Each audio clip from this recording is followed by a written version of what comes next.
নমস্কার, আমি সুচন্দ্রা। পজিটিভ বার্তার বিকাশ টক শোয়ের বিশেষ পর্বে আপনাদের প্রত্যেককে জানাই স্বাগত। আজ আমরা যে বিষয়ে কথা বলবো তা হলো অ্যাপেন্ডিসাইটিস। খুব কমন একটি রোগ। বর্তমান প্রজন্মের অনেকের কাছেই শোনা যায় যে তিনি এই অসুখটিতে কষ্ট পাচ্ছেন বা সদ্যই তার অপারেশন হয়েছে। সেই বিষয় নিয়ে আজকে আমরা জানবো, শুনবো, বিশেষজ্ঞের পরামর্শ নেব। আজ আমার সাথে স্টুডিওয়ে রয়েছেন প্রফেসর ডক্টর গোপাল সিং যাদব মহাশয়। উনি শান্তিনিকেতন মেডিকেল কলেজের প্রফেসর। ওনার সঙ্গেই আমরা আজকে আমাদের আলোচনা এগিয়ে নিয়ে যাব। নমস্কার স্যার। নমস্কার। প্রথম যে প্রশ্ন আপনার কাছে রাখছি, এই অ্যাপেন্ডিসাইটিস কি আর মূলত কেন হয়, এটা যদি একটু বলেন। দেখুন, অ্যাপেন্ডিসাইটিস হচ্ছে ইনফ্লামেশন অফ অ্যাপেন্ডিক্সকে বলা হয়।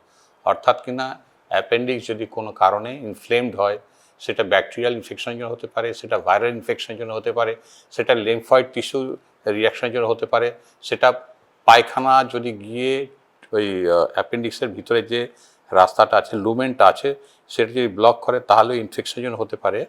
তো অনেকগুলো কারণের জন্য হতে পারে আর কি অ্যাপেন্ডিক্স। এটা সাধারণত হয় কি, এই ব্যথাটা মূলত শুরু হয় নাভির চারিপাশে এবং ৩-৪ ঘন্টা পর নাভির চারিপাশ থেকে আস্তে আস্তে ব্যথাটা সরে এসে চলে আসে ডান দিকে। ম্যাক্সিমাম ক্ষেত্রে অ্যাপেন্ডিক্সটা যেহেতু ডান দিকেই থাকে, সেই জন্য ব্যথাটা নাভির থেকে আস্তে আস্তে ডান দিকে নিয়ে চলে আসে। কিন্তু অ্যাপেন্ডিক্সের পজিশন যে সবসময় ডান দিকেই থাকবে তা নয়। কোনো কোনো সময় অ্যাপেন্ডিক্স পেলভিসের দিকে থাকে, তাহলে তলপেটের দিকে বেশি ব্যথা হবে। কোনো কোনো সময় উপর দিয়ে ডান দিকে উপর দিকে থাকে পেটে, তাহলে কী হবে, ব্যথাটা ঠিক ডান দিকে তলপেটে না হয়ে ব্যথাটা একটু উপর দিকে আস্তে আস্তে নাভির থেকে শিফট করে যায়। সেই জন্য মূলত ধরে রাখুন যে ব্যথাটা তলপেটে ডান দিকে হয়। আচ্ছা স্যার, এই যে পেটের অন্য রোগের সঙ্গে অ্যাপেন্ডিসাইটিসের পার্থক্য কিভাবে বুঝবে? দেখুন, এটা একটা বড় জিনিস, পার্থক্যটা অ্যাপেন্ডিক্সের কোথায় হবে। কিন্তু মূলত জেনে রাখুন যে ব্যথাটা সাধারণত ডান দিকে হয়, হালকা ব্যথা হয়, গা গোলাবে, বমি ভাব পাবে, একটা জ্বরে ভাব আসে এবং খেতে ইচ্ছে করবে না। এগুলো সব লক্ষণগুলো দেখা দেয় ইনিশিয়ালি আর কি। আর এরম সময় ডিলে না করে যদি কাছাকাছি কোনো হাসপাতাল থাকে, কোনো ক্লিনিক থাকে, কোনো ডাক্তারবাবু থাকে, তাদেরকে দেখিয়ে নেওয়া উচিত। কারণ ওইখানে গিয়েই ডিফারেন্সিয়েট করা যায়, পার্থক্যটা বোঝা যায় যে না, এটা অ্যাপেন্ডিক্স কিংবা অন্য রোগ। স্যার, একটা জিনিস জানতে চাইছি যে কোন বয়সের মানুষ সাধারণত এই রোগে আক্রান্ত হতে পারে? কোন বয়সের? মোটামুটি ধরুন ইয়াং এজে বেশি হয়, কিন্তু কোনো বয়সই ছাড় নেই। আর আমরা বলি যে বাচ্চার ক্ষেত্রে এবং বুড়োদের ক্ষেত্রে ব্যথা যদি ডান দিকে হয়, তাহলে ডাক্তারবাবুর শরণাপন্ন হওয়াটা ভালো। তার একটাই কারণ, বয়স্ক লোকদের এবং বাচ্চাদের ইনফেকশন হলে পরে, অ্যাপেন্ডিক্সে ইনফেকশন হলে পরে তাদের যে পেরিটোনিয়াল গার্ডটা যেহেতু ডিলেড হয়, অ্যাপেন্ডিক্সে খুব তাড়াতাড়ি ছড়ানোর টাইম পায়। সেই জন্যই বলা হয় যে এই বয়স্ক এবং বাচ্চা, এদের যদি ডান দিকে ব্যথা হয় তো তাড়াতাড়ি ডাক্তারের সাথে দেখা করতে। কিন্তু যে কোনো এজেই হতে পারে, কোনো ফিক্সড এজ সেরকম কিছু নেই। আমার প্রশ্ন আপনার কাছে এটাই ছিল যে অ্যাপেন্ডিসাইটিস ধরা পড়লে সঙ্গে সঙ্গে কি করণীয়, তার খানিকটা আপনি বলেই দিলেন। হ্যাঁ, আমি পরবর্তী প্রশ্ন আসছে আপনার কাছে যে সঠিকভাবে নির্ণয় করার জন্য আলট্রাসোনোগ্রাফি বা সিটি স্ক্যান এগুলো কতটা কার্যকরী? দেখুন, ক্লিনিক্যালি সবচেয়ে আমরা বলি বেস্ট হচ্ছে ডায়াগনোসিস হচ্ছে ক্লিনিক্যালি।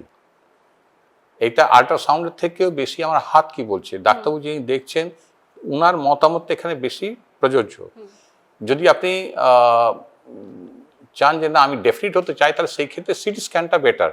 কিন্তু কখনোই আল্ট্রাসাউন্ডটা আল্ট্রাসাউন্ড ডেফিনেটলি ডায়াগনস্টিক, কিন্তু আমরা বেশি প্রাধান্য দিই ক্লিনিক্যালি এবং সিটি স্ক্যান দিই আর কি। কিন্তু বেশিরভাগ ক্ষেত্রে কি হয়, সাধারণত আল্ট্রাসাউন্ডেই অনেকটা বলে দেয়। এটাতে কি অপারেশন ছাড়া আরো কোনো উপায় আছে ট্রিটমেন্টের? বেশিরভাগ ক্ষেত্রে আপনাকে দেখতে কি কারণে সাধারণত হয়, যে আপনার কারণ ভাইরাল থাকে, লিম্ফয়েড টিস্যু রিঅ্যাকশনের জন্য হতে পারে। তো এগুলো হয় কি সাধারণত আস্তে আস্তে নিজে থেকে সাবসাইড করে যায়। বেশিরভাগ ক্ষেত্রে অ্যাপেন্ডিক্স যদি আর্লি আসে, আমরা কনজারভেটিভ ম্যানেজমেন্ট করে কমে যায়। কিন্তু অ্যাকিউট অ্যাপেন্ডিসাইটিস হলে পরে সাধারণত আমরা রেফার করি করে দেওয়ার জন্য। অ্যাপেন্ডিসাইটিস অপারেশনের সময় কতটা ঝুঁকি থাকতে পারে, বা আর কতদিন ধরুন বিশ্রাম নিতে যে কোনো আপনারা অপারেশনে recommend যেরকম করেন? ঝুঁকি থাকতে পারে এই অপারেশনে সে একই ঝুঁকি ঝুঁকি যে কোনো অপারেশনে হতে পারে। হুম, হুম। আর কতদিন থাকতে হবে এটা ডিপেন্ড করছে আপনি কিভাবে অ্যাপেন্ডিক্টমি করছেন। হুম। যদি ল্যাপে করেন তাহলে আপনার সময় এবং হসপিটাল স্টে অনেক কম। হুম। যদি আপনি খুলে করতে হয় আর কি, তাহলে সেই ক্ষেত্রে আপনার ঘা হিল করতে 7 থেকে 10 দিন লাগে।